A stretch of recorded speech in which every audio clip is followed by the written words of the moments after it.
Apa, hindi na, uwi si Papa mo, uwi na pag Happy gano'n. New Year. Hindi mo mga din. Hindi lang ang mga gimot pag nagpakot. Maganda na ako. Ganda ng katawan niya. oh. Ganda Dati ng katawan mataba ng dati. babae. Eh, nagpapakita niya, di ba? Timpo na isa dito na. Asa?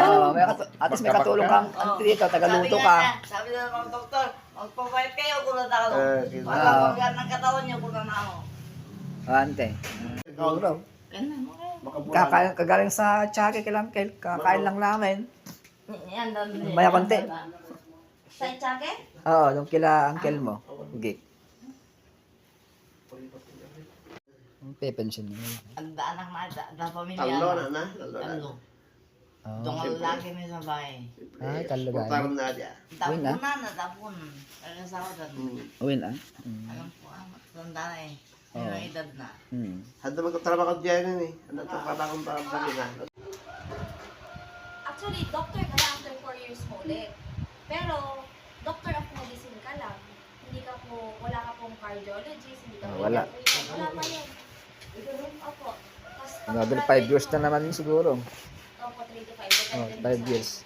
Kaya abot ng 10 years sa doktor eh. May mga parang major nila, mga major no. Opo, specialization. Special. Tapos pwede ka rin kunwari, cardio ka na, gusto mo pang mag-pedia. O kaya, opo, pwede, dadagdagan mo ulit ng dadagdagan. Ibang skills naman yun, dagdagan mo. Eh, yun lang. Yeah. Kala ko, Gastos lang. yung OB daw po eh, maganda daw. Anesthesia lang eh. Anesthesiologist maganda rin. Delikado lang. Makakasuhan ka. Oo, ingat. Prone po sa hospital. Anesthesia. Upijay nila lang. Maganda rin. Pag CS ka, CS. pag hindi kayo sinilip mo yung pasyente. Oo nga, mahal. Oo.